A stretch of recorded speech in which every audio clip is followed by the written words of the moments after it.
eu sempre costumo dizer que é uma santíssima trindade. São só 3 tipos de sermões que você tem para pregar. Sermão homilético, sermão expositivo, na ordem sermão temático, sermão textual e sermão expositivo, né? Na verdade, não é sermão homilético, é sermão temático, textual e expositivo, tá certo? São os 3 tipos de sermões que nós temos quando nós estamos falando de pregação. Então, vamos lá, para a gente caminhar aí hoje. Bom, vamos lá. Quando a gente está falando de tipos de sermões, nós estamos falando de 3 tipos apenas. Não existe mais nenhum outro tipo de sermão, a não ser esses 3.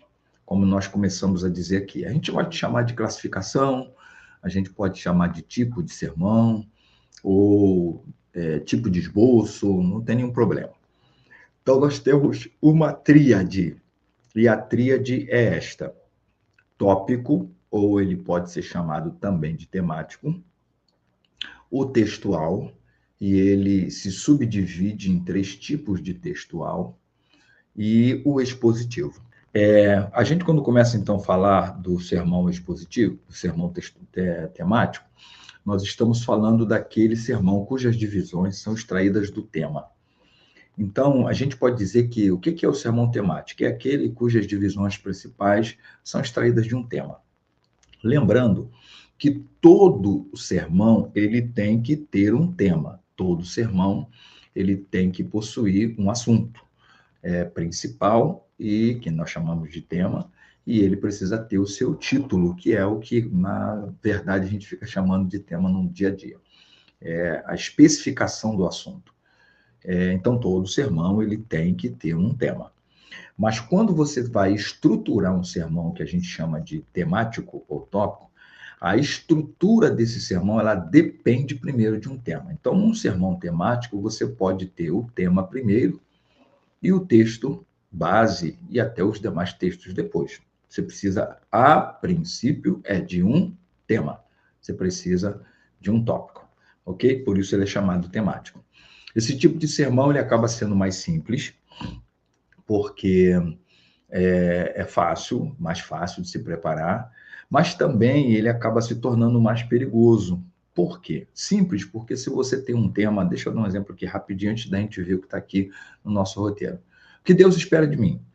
Deus espera que eu ame, Deus espera que eu obedeça, Deus espere que eu o sirva. Pronto, já montei o sermão. Mas quando eu vou buscar textos para apoiar não só esse tema, mas também esses tópicos principais, é onde mora o perigo, porque na maioria das vezes o sermão temático, o pregador temático, ele não tem o trabalho de, em cada texto que ele vai buscar para ter base para o seu sermão, seja o texto base e seja os textos dos tópicos e subtópicos, acaba esse pregador não examinando o contexto. E quando ele não examina o contexto, ele automaticamente vai tirar um texto fora do seu contexto, tá bom? Então, isso é muito importante, a gente saber, a gente perguntar, a gente explanar, a gente explicar, ok? Qual é o outro tipo de sermão? É o sermão textual. Bom, a gente pode definir de uma maneira muito simples. O que é o sermão textual? Assim como o sermão temático, ele é aquele sermão em que as divisões principais elas são extraídas de um tema. O sermão textual, as divisões principais são extraídas de um texto. Então, o sermão textual ele precisa primeiro do texto, antes do tema. E, normalmente, às vezes é um texto mais curto, às vezes até um versículo só. O textual ele pode trabalhar com um versículo só. Mas ele primeiro precisa do texto, para depois, a partir do texto, é que ele vai ter o título do sermão, que a gente comumente chama de tema, vai ter os pontos principais do sermão, e aí ele até tem a liberdade de ir para outros textos, mas ele vai ter o título e os pontos principais a partir daquele texto, ok? Então, o sermão textual ele preocupa-se com a interpretação do texto e a sua elucidação, esclarecimento aos que estão ouvindo. E existem 3 tipos diferentes de sermão textual. Existe aquele que a gente chama de natural, e a gente chama de natural porque o sermão textual natural, a divisão dele já está no texto, muito simples. Deixa eu dar um exemplo rapidinho aqui, a gente vai ver mais à frente. Mas quando você pega 1 Coríntios 13, está dizendo que 3 virtudes vão permanecer. E a maior delas é o amor. Fé, esperança e amor. E a maior delas é o amor. Ó, o texto já dividiu para você 3 virtudes, né, que permanecerão. O tema poderia até ser esse, né? O título, né, poderia até ser esse. Por quê? Porque o texto já está dividindo para você. Quando você pega Gálatas 5:22, está falando das 9 sementes do fruto do Espírito. Então, já tem 9 tópicos lá para você. Isso é o chamado textual natural. É aquele textual em que o versículo já dividiu para você aquilo que seriam os pontos do seu sermão. Aí vem o textual analítico. O textual analítico é aquele em que você elabora o sermão analisando o texto, não é inventando, é analisando o texto, permitindo que aquele texto te mostre o que não está muito assim aberto, mas está ali. Por exemplo, se você pegar Isaías 43, verso 13, que está dizendo: antes de Abraão eu sou, não há quem possa escapar das minhas mãos, operando eu, quem impedirá? Ó, o texto está dizendo que Deus opera. Deus não opera? Você pode analisar esse texto e fazer um desdobramento dele. Ó, Deus opera em nós, Deus opera por nós, Deus opera através de nós e Deus opera apesar de nós. Ó, 4 pontos. Você não inventou, você pegou o tema, o título, né, do próprio texto, e você só analisou um pouquinho mais o que o texto está ali mostrando para você, mas ele não fez essa divisão naturalmente para você. Então, você acaba permitindo que o texto, em sendo analisado, ele possa ser exposto, né, às verdades que ele tem ali. Por exemplo, se você pega o Salmo 40, e do versículo 1 até o 5, você tem uma coisa muito interessante. Se você prestar atenção nos verbos que estão ali, você tem verbos que falam das ações do homem para com Deus, e você tem verbos que falam das ações de Deus para com o homem. Então, você pode ter um título ali, tipo, o que Deus faz por nós? Ó, Deus se inclina para os seus ouvidos, Deus nos ouve, Deus nos tira do lago do charco de lodo, Deus nos abençoa, nos torna felizes, né? Bem-aventurado e feliz e tal. Mas você também pode fazer o inverso. O que Deus espera de nós? Deus espera que eu clame, Deus espera que eu seja paciente, Deus espera que eu confie, Deus espera, né, que eu ouça, enfim, que eu ore, né, que eu clame. Por quê? Porque você tem os verbos nesse texto que falam das ações de Deus e das ações do homem. Mas só que isso não está explícito, você tem que analisar. Então, isso é o textual analítico.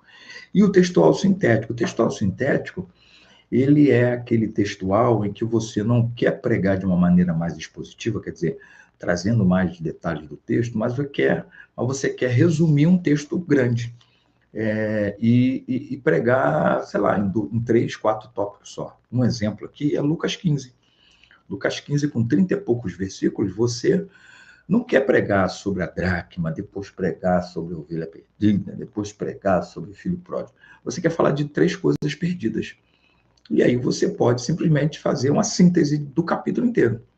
Falar de valores perdidos dentro de casa, representado lá pela dracma, valores perdidos na vida, no trabalho, na igreja, representada pela ovelha, e valores perdidos nesse mundo, tá? Nessa sociedade, representada pelo filho pródigo. Tá? Então, isso é um sermão textual sintético. Aí vem o sermão expositivo.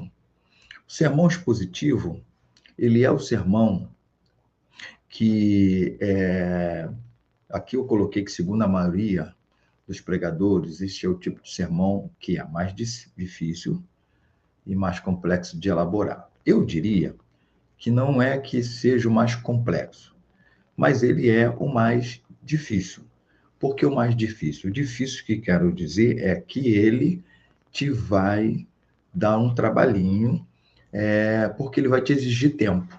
Então, exemplo, para eu pregar um sermão expositivo, eu tenho que conhecer o contexto do texto. E para eu conhecer o contexto do texto, eu preciso primeiro ler o texto, quantas vezes for necessário. Então, eu preciso ler 3, 4, 5, 6, 10 vezes, até aquele texto começar a ficar muito familiar para mim. Depois disso, eu começo a rascunhar esses são os passos, tá? Leitura primeiro, quantas vezes necessário for. Quando você estiver muito familiarizado com o texto, você começa a esboçar, escrever, a princípio, o que você está entendendo, o que você está compreendendo, o que esse texto tem de mensagem principal, e a partir dessa mensagem principal, o que pode ser dito a respeito disso, e etc. Depois que você tiver esse rascunho, aí sim, você vai para comentário bíblico, né? Normalmente as Bíblias de estudo, comentários bíblicos, como você vê aqui atrás de mim, comentários bíblicos e tal. Aí você vai ver que muita coisa que você já tinha percebido no texto, comentários bíblicos já estão trazendo à luz, e ao mesmo tempo, outras coisas que você vai ver que talvez não tenha nada a ver com o texto, etc. E você vai também descobrir no texto, pela leitura, alguma coisa que você precisa realmente consultar um dicionário ou um comentário para saber do que se trata. Porque, de repente, tem uma cultura ali, tem um termo esquisito, Corban, você pega um texto lá de Marcos 7, o que é Corban? Então, aí precisa de um dicionário bíblico, precisa de um comentário bíblico. Então, você vai ter toda essa ferramenta. E isso leva um tempinho. Você vai gastar, talvez, aí, num total de umas 10 horas, né, basicamente, de trabalho. Né? Talvez você vai gastar em umas 10 horas de trabalho, que não tem que ser de uma vez só. Digamos, se vai pregar num domingo, você pode estar desde segunda-feira trabalhando aquele texto, com a leitura do texto, com a consulta aqui, com a anotação dali, com a elaboração hoje, né, do esboço. Então, trata-se de uma exposição, de uma apresentação clara, de uma explicação abrangente de um texto, tá? E normalmente não é um versículo, 2 ou 3, ele é um texto um pouquinho maior das Escrituras, tá? Normalmente aí bota uns 10 versículos, ou até talvez um pouco mais também, tá? Vai depender, porque o textual, a diferença entre o textual e o expositivo tem a ver com duas coisas bem fundamentais. Primeiro, é o tamanho do texto. O textual ele pode ficar apenas em um versículo. O expositivo quase sempre ele vai com mais versículos. E segundo, é que o textual ele não fica muito preocupado em se aprofundar no contexto para expor esse contexto do texto.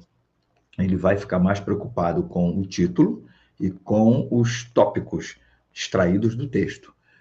Mas o expositivo não. Além daquilo que o textual já entrega, o expositivo também entrega, mas aí o expositivo te faz entender quem escreveu, por que escreveu, para que escreveu, em que sentido que escreveu, o que o texto realmente diz e o que o texto quer dizer e o que isso tem a ver comigo e como é que eu aplico isso para a minha vida. Então, você vai aprender a partir do texto à luz dos primeiros ouvintes, né? Portanto, isso chama-se contexto, e depois você vai, na mesma pregação, entender o que você tem a ver com tudo isso. Aonde é que isso se aplica na sua vida, na sua história e etc. e tal. O sermão expositivo, ele pode ser em cima de uma parábola, ele pode ser um salmo, né, se não for um salmo muito comprido, ele pode ser um capítulo curto, tá, de algum livro da Bíblia, ele pode ser um episódio, eu posso também pegar a história de um Davi, ainda que vai ter que ser em resumo, senão ficaria um sermão de, sei lá, 3 horas ou mais.